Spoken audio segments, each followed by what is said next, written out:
pretty incredible. 35 years still fighting this, going into different communities, helping people that can't really help themselves, organizing people. It's pretty incredible, and we are so fortunate to have her here helping us to figure out, how to move forward and learn from other people's mistakes so that we don't have to make them ourselves. I also want to echo something Penny said. I don't know if you guys realize how brave our teachers are for what they did, for standing up, for finding something out and letting all of us know. There's been some criticism, there's been some celebrations, there's all sorts of things that have gone on. But I want you guys to know, and I want you to go back, and hopefully other teachers will be watching this, all the people who couldn't show up today and said, "Are you taping this?" And I said, "Yes, of course we're taping this. We'll put it online as soon as we can." And I want to thank you for doing that, by the way.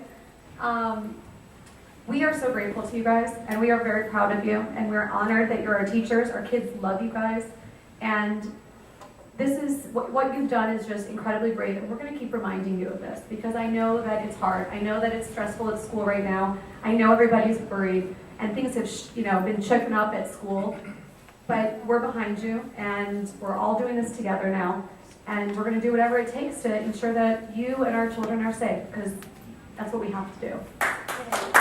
Next we have Christina and Giorgio. She's here from New York City. She is quite incredible. She is actually part of New York Lawyers for Public Interest. Basically what they do is they represent the community in New York City.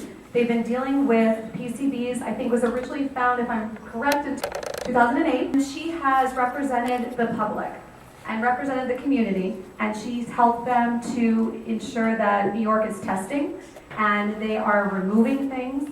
And so she's here to help us to understand what has worked because the EPA has different regions, and their region is doing something a little different than our region, and that's probably not the way things are supposed to go. So now that we're all communicating, we've got one coast and the other, we've got people in Boston we're communicating, and people in Connecticut we're communicating with, and people in Iowa who are testing right now. If we can get all of these minds together, maybe we can figure out what to do with PCBs as a big group and make sure that we're protected, health protective for our children. And that's what needs to be done. So I want to thank you so much for coming in. Perfect for us to take a minute to just thank Jennifer for her amazing energy and focus. If I had 10 Jennifers in New York City, I would have New York City all solved, wrapped up, and case closed. So, like Jennifer said, my name is Christina Giorgio, and I'm a staff attorney in the Environmental Justice Program at New York Lawyers for the Public Interest. We are a nonprofit law firm, and we represent the poor, underserved, and disinvested communities in New York City. So we represent people for free. We don't make any profits. We, of course, don't charge our clients, any money. So we don't have private clients. A client from Malibu wouldn't fit into our catchment because obviously we're dealing with people who are very challenged in terms of funds and opportunity. So in environmental justice work, we're looking at communities that are traditionally overburdened with pollutants. And you might ask, well, why is New York City Public Schools, why would that be an environmental justice community? Because it's populating, it's educating the entire population of New York City. Well, as it turns out, the economically challenged children go to New York City Public Schools, and the children from more affluent families go to private schools. About 80% of our kids in New York City Public Schools are on free lunch program, and most of them are minorities and African Americans. So it is very much an environmental justice issue. Now, how did this come to our attention? The Daily News, which is one of our on-again, off-again papers in terms of their quality of their reporting, but every once in a while they do a really, really good piece. And in 2008, they did an expose on New York City public schools being highly contaminated with PCB caulking. So the caulking material around the windows and doors and things like that. They did an expose which found that in some of the schools, the concentration levels were many thousands of times above what the EPA guidance would allow. In some of the schools, we had 300,000 parts per million PCBs in the caulking material. So one of the parents from one of the schools in the Bronx came to our office and asked for representation. She wanted her child's school to be remediated, and so we took on the representation with the hopes that this would influence the entire school community. So we sued, and there's kind of a process of bringing these types of claims, and I can talk with people about that in more detail if you like, but I don't want to spend a lot of time on that. But long and short is that we did file a lawsuit suing the city to remediate the PCBs and the caulking material at the school in the Bronx. And the EPA swept in, basically intervened and took the lawsuit away from us, basically, and said we would prefer to reach a settlement with the city. And in doing so, and agencies can do that, and I think Penny, I really believe that Penny was able to say some of the things that I simply can't, be caught on tape saying, because with what I do, it's really important that, we have good working relationships, with these various agencies, because they really do provide, a vital function in our civil society. So, in terms of the settlement, the EPA said to the city, well, why don't you do a 5-school pilot program? And in New York City, for those of you who aren't from New York, which I think most Californians who live in New York or live in Malibu are probably from New York at some point, you'll recall that there's 5 boroughs in New York City. There's basically 4 islands and the Bronx.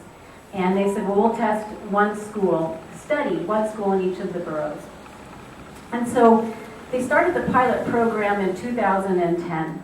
And they started doing, a battery of tests concerning the PCBs. And I have to say, New York City is really used as the laboratory for PCB testing. There is no school system in probably the universe that has been more tested and studied than New York City public schools.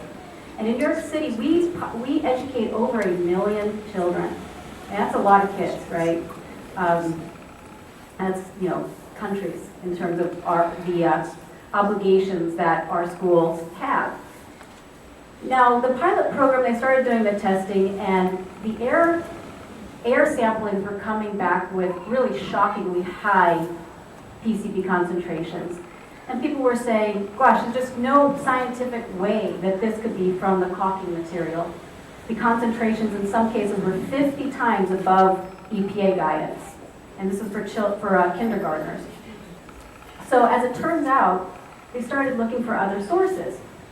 And what we found was that the Department of Education was using light fixtures from the 1930s, technology from the 1930s. They were using light fixtures that contained PCBs, and that they were many, many decades past their manufactured lifespan. And so the capacitor, the ballasts were actually failing, so it's like a metal box that has PCBs in it. And we haven't really talked that much about what PCBs are.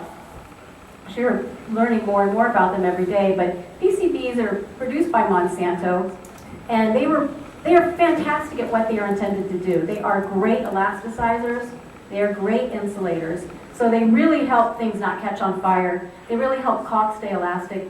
And the whole manufacturing community, or I should say the construction community, was really sad when PCBs got banned, because they loved them. They really made their jobs a lot easier. The downside is that they cause cancer. They attack every system of the human body. There is no amount of time that a pregnant woman should be in a room with elevated PCB levels. No amount of time, not one day is it safe for her and her in-utero fetus. So with regard to these other sources, they determined that these light fixtures were the cause of the high and elevated rates of PCBs in the air.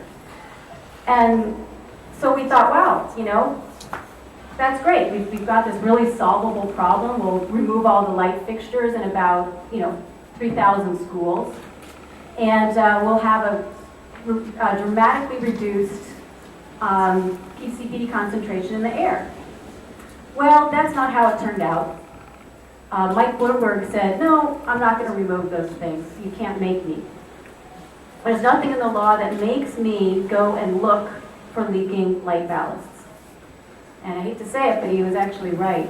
The law, TSCA, which is, our country's our country's law that regulates chemicals and whatnot. Chemicals in this country are innocent until proven guilty.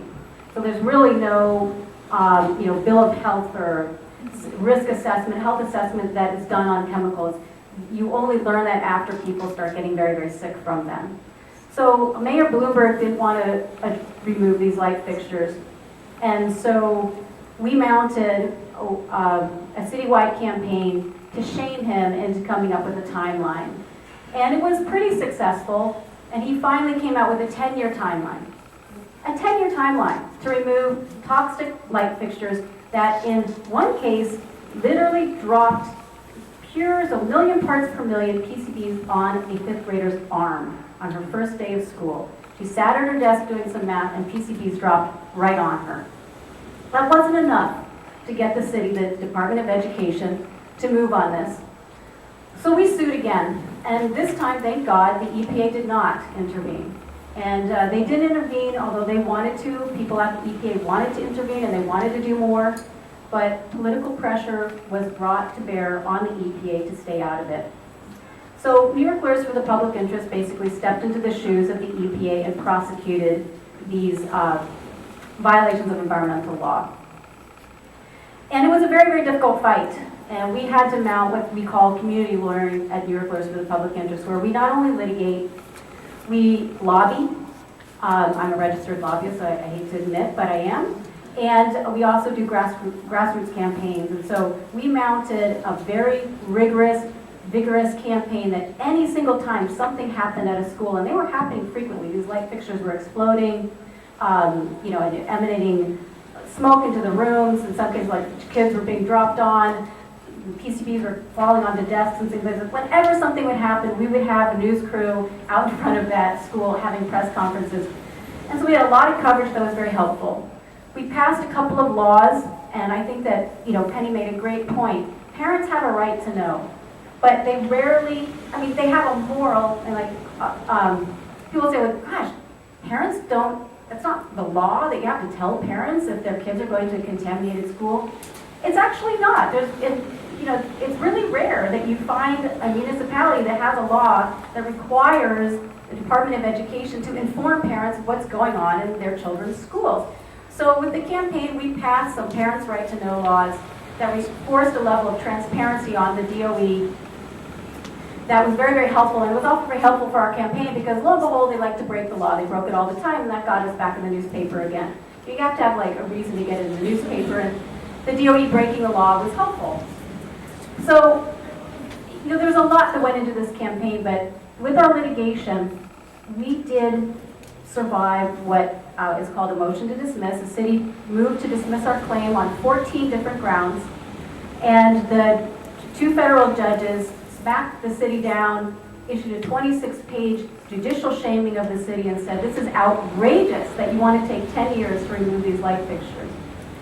So after that win, we entered into mediation with the city, and I was able to get a very good remediation timeline from them.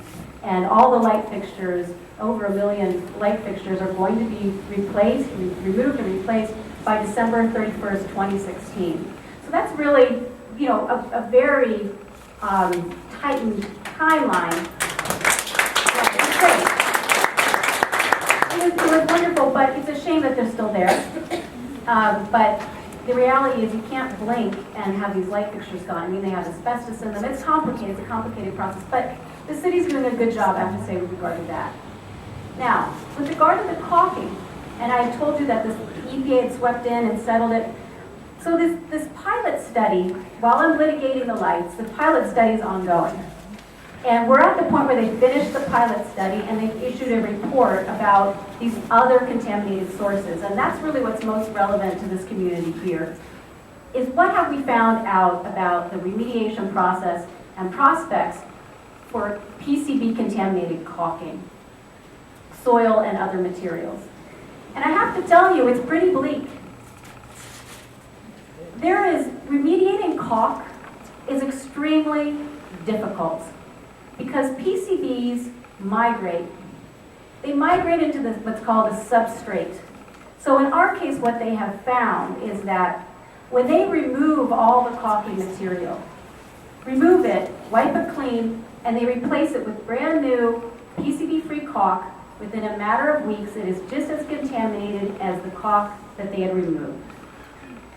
They've tried to encapsulate it with a material encapsulation. That hasn't proved to be effective either. They've done something called patch and repair, where they look for deteriorated caulking, they patch it up, repair it, and that's supposed to be a form of remediation. That hasn't worked either. It becomes contaminated. So I will say, much like Penny was saying, the report that the city issued, which was by their consultants, I think creates a sort of more doomsday assessment of caulk remediation, because we have thousands of schools that they would have to do this at. And so I'm of the opinion that they, I don't want to say that they engaged in some sort of scientific malfeasance. I don't want to suggest that, but this stuff is a kind of science is not always exact in terms of the best route to take, and there's room for error, there's room for judgment, and I think that these consultants have come down on the side of making it seem almost impossible to remediate it so that the city won't actually have to do much. Because if it's impossible to remediate, well, why don't we just then try to manage the problem, leave it in place, manage the problem? And that made, I don't actually want to express an opinion on that in New York City, because our problem is so big, we have so many schools. To knock down schools and start over, that's not going to happen. That is impossible in New York City. I wish we could do that. That's never going to happen. We don't even have functioning sinks and bathrooms in our schools. So the idea of building new ones, that's not a possibility. But I think that in a district with a limited number of schools, and particularly in this case, you have one school. It seems to me that starting over should be a considered option, in my opinion. Because it's a different scope. Now, in terms of where we are with this, the settlement between the EPA and the city says that the city and the EPA have to agree on a plan, a citywide plan. And so they're negotiating that right now. I'm reaching out to parent groups to try to educate them on some public meetings that are coming up so that they will do exactly what you're doing tonight and be informed. But if the city and the EPA can't reach an agreement, then unfortunately the city can walk away and not do anything. And the EPA would then have to sue them, which I'm not really sure the EPA has an appetite to do that. So what I would say is that if somebody tries to suggest that they figured it out in New York, and I seem to think, I took a quick look at the Environ report. I haven't read the whole thing, but I read the introduction, and it made some reference to what they're doing in New York. I said, well, this is what they're doing in New York.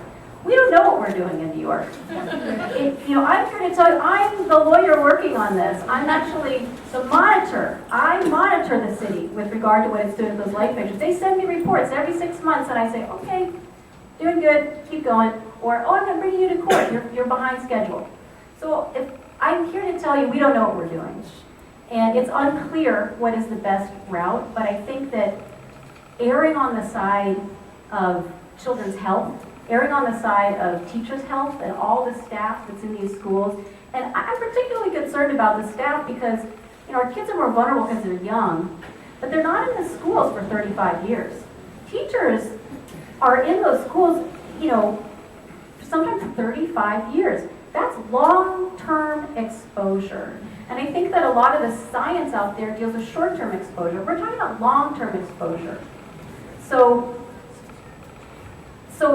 I think that seeing everybody here tonight is incredibly encouraging. And I would just echo what Penny said, that you can win this. You really, really can. It's a matter of ensuring that your voices are heard, and not accepting their scientific studies, having your own done, and being at the table. The EPA is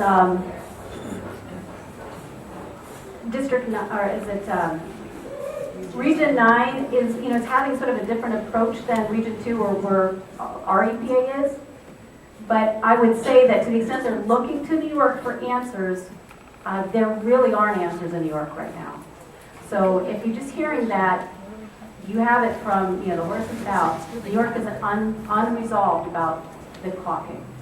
And I want to turn it over to the other speakers, but I'm available for any questions people have. I'm really delighted to be here tonight, and I'm just inspired that the community of Malibu is coming together and showing this level of. What is your opinion of Myra? I haven't studied what they're doing enough to have an opinion. And you have Kurt here, and he's gonna. Put words in your mouth. You've gone through this much more carefully, and he has a level of expertise. I'm a lawyer, so I look at this from a, not a scientific perspective. I look at it from a legal perspective, and I would say that under TSCA, if you have caulking material that has contamination levels 50 parts per million or more, that's a violation of federal law. And you can do something about that. Regardless of what your test, with the air test, whatever they say, that's different. But right now, if it's 50 parts per million or more, you've got a violation of federal law. And I would suspect that you've got a lot of those all over the school. And I would say, just my last point, in one of the schools, actually all the schools in New York that we tested, the pilot schools, you had some rooms that were what they call non-detect, very low concentrations of the caulk. And then the next classroom over, you have 500,000 parts per million. So same school, built in the same era, built by the same contractors, and you have radically different concentrations room for room for room. So what I would say is that it's, studying one room does not give you the answers. Comprehensive testing, comprehensive studies is definitely what should be done. And what I'd say is, I have a good friend, colleague, Bob Herrick, out of Harvard. And when I was talking with him, he says, why can't they just start over in New York? Why can't they just rebuild all those schools? And I'm like, you really got to leave Harvard more often. That's not how it works here. But you have a different scale here.